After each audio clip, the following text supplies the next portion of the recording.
बिस्मिल्लाहिर्रहमानिर्रहीम। इस वीडियो में हम डिस्कस करेंगे रिग्रेशन लाइन की जो अजम्पशंस हैं। फर्स्ट अजम्पशन के summation u I is equal to zero, मतलब कि एरर टर्म का सम ज़ीरो होना चाहिए। ये रिग्रेशन लाइन की अजम्पशन है। तो इस वीडियो में हम डिस्कस करेंगे कि ये अजम्पशन क्यों इंपॉर्टेंट है, ऐसा होना क्यों ज़रूरी है, और इसको हम एक डाटा से और इसका जो ग्राफ है उसके थ्रू हम इसको समझने की कोशिश करते हैं। चलें जी, स्टार्ट करते हैं। तो लीनियर रिग्रेशन अजम्पशन की जो फर्स्ट अजम्पशन है वो है कि zero sum of error terms, कि एरर टर्म का जो सम है वो ज़ीरो होना चाहिए।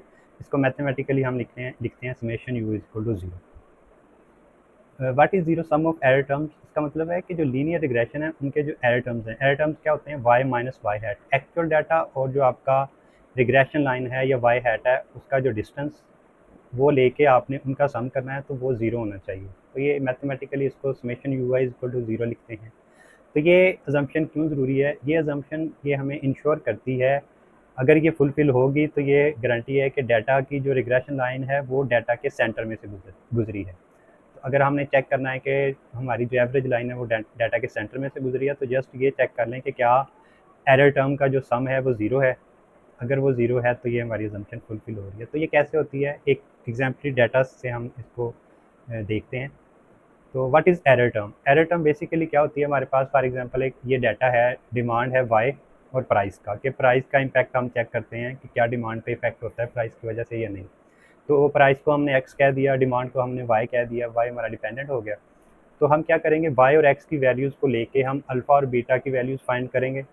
और जब हम अल्फ़ा और बीटा फाइंड कर लेंगे तो हम एक वाई हैट का कॉलम बनाएंगे। वाई हैट कैसे बनेगा कि जो हमने अल्फ़ा फाइंड किया है और बीटा जो फाइंड किया है उसको यहाँ इक्वेशन में लिखेंगे, Y hat is equal to alpha minus beta into X. For example हमारे पास अल्फ़ा की वैल्यू 10 आती है और बीटा की 2 आती है, तो हमारे पास ये वाली इक्वेशन बन जाएगी, Y hat is equal to 10 minus 2 into X. तो वन बाई वन अब हम जो प्राइस की या एक्स की वैल्यूज़ हैं वो हम वाई हैट में पुट करते जाएंगे, तो हमारे पास वाई हैट का कॉलम आ जाएगा। तो फॉर एग्जांपल यहाँ पे प्राइस की 10 वैल्यू है, तो हम क्या करेंगे, अल्फ़ा की जगह 10 माइनस बीटा की जगह 2, 10 माइनस 2 इंटू प्राइस एक्स की पहली वैल्यू 10 पुट कर देंगे, तो यहाँ पे 185 आ जाएगा सपोज। इसी तरह सेकंड वैल्यू हम फिर 15 पुट करेंगे एक्स की, अल्फ़ा और बीटा वही रहेंगे 10 माइनस 2, और एक्स की सेकंड वैल्यू 10 पुट कर देंगे तो 178 आ जाएगा। इसी तरह तीसरी वैल्यू पुट करेंगे 19, तो वो 170 आ जाएगा। तो ये हमारे पास पूरा एक कॉलम बन जाएगा वाई हैट का। तो एरर टर्म जो है वो फिर कैसे कॉलम कैसे बनेगा? तो डिमांड जो वाई है, डिमांड ये हमारी एक्चुअल वाई है, और जो वाई हैट है ये हमने अल्फा और बीटा की वैल्यूज़ पुट करके एक रिग्रेशन लाइन, लीनियर लाइन हमने निकाली है। तो इन दोनों का जो डिफरेंस है वो हमारा एरर टर्म है। तो वाई माइनस वाई हैट का कॉलम अब हम यहाँ पे आगे बनाएंगे। तो 193 माइनस 185 ये हमारा है वाई माइनस वाई हैट की फर्स्ट वैल्यू। सेकेंड कैसे आएगी? 175 वाई माइनस 178 वाई हैट, तो ये माइनस का 3 आ जाएगा। ऐसे ये सारी वैल्यूज़ हमने निकाल लेनी है। तो जब अब हम इस पूरे कॉलम का सम करेंगे, ये देखें, इस पूरे कॉलम का जब हम सम करेंगे तो ये ज़ीरो आएगा। तो ये इंश्योर कर रहा है summation E is equal to zero. ये एरर टर्म को सबको जमा किया तो ये इसको हम समेशन ई का नाम दे रहे हैं। तो ये हमारा summation E is equal to zero आ गया। तो इसका मतलब है यहाँ पे इस डाटा के मुताबिक हमारा जो एरर टर्म का सम है वो ज़ीरो है। तो इसका ग्राफिकली भी थोड़ा सा देख लेते हैं। ये है रिग्रेशन मॉडल कि हमारे पास डिपेंडेंट में डिमांड हमने रखी है और इंडिपेंडेंट वेरिएबल में प्राइस रखी है। तो ये जो ब्लू डार्ट्स हैं ये हमारा एक्चुअल वाई है, यानी कि डिमांड की एक्चुअल जो वैल्यूज़ हैं वो वाली हैं, और ये जो रेड लाइन है ये हमारी वाई हैट है, जो हमने अल्फ़ा और बीटा की वैल्यूज़ पुट करके अभी कॉलम में हमने निकाला था। तो ये जो इनका डिफरेंस है ब्लू लाइन का रेड लाइन से, जितना डिस्टेंस है इसको हम एरर टर्म कह रहे हैं। अब रेड लाइन से ऊपर वाली जो वैल्यूज़ हैं वो पॉजिटिव एरर टर्म्स हैं, यानी कि वो पॉजिटिव डिस्टेंस है, और जो रेड लाइन के नीचे वाली ब्लू लाइंस हैं वो हमारी नेगेटिव एरर टर्म्स हैं। तो ये एरर टर्म जितनी ऊपर वैल्यूज़ हैं पॉजिटिव उतनी ही नीचे हैं, तो जब इनको हम सम अप करते हैं तो ये ज़ीरो हो जाता है। तो जब जितनी ऊपर होंगी रेड लाइन से वैल्यूज़ उतनी ही नीचे ही ब्लू डॉट की वैल्यूज़ होंगी, तो ये इंश्योर करेगा कि summation E is equal to zero है।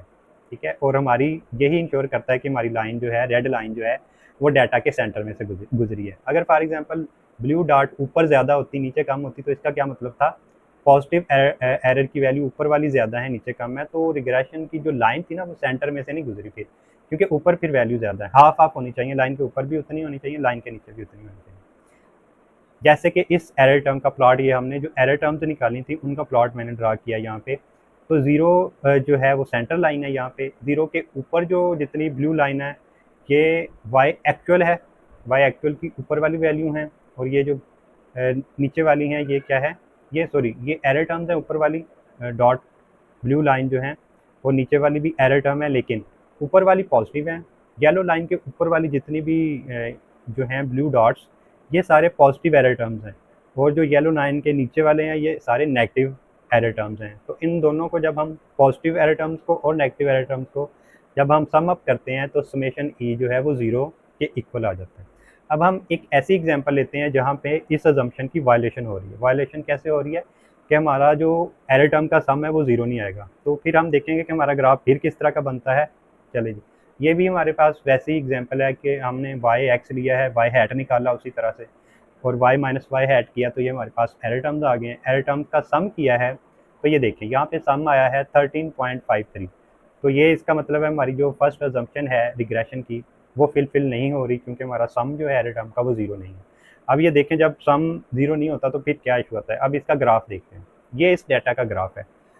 ये देखें अब रेड लाइन से ऊपर जो पॉजिटिव एरर टर्म्स हैं, यानी कि जो एक्चुअल वैल्यूज़ हैं डिमांड की, रेड लाइन से ऊपर ज़्यादा हैं, नीचे थोड़ी हैं।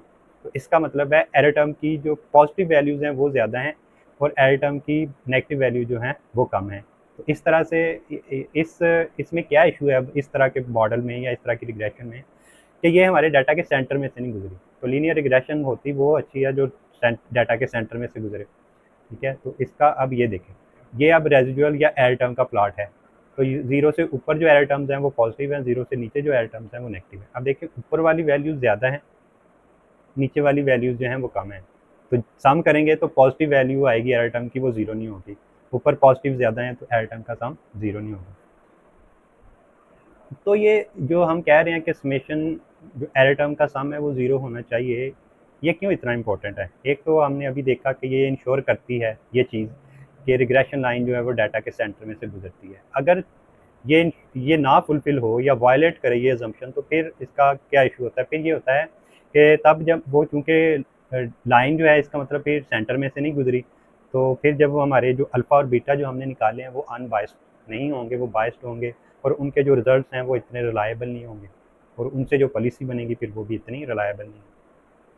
चलें जी, अगर आपको ये वीडियो पसंद आई है तो कमेंट बॉक्स में ज़रूर बताइएगा, इसको शेयर कीजिए वीडियो, और चैनल को ज़रूर सब्सक्राइब कीजिएगा। शुक्रिया।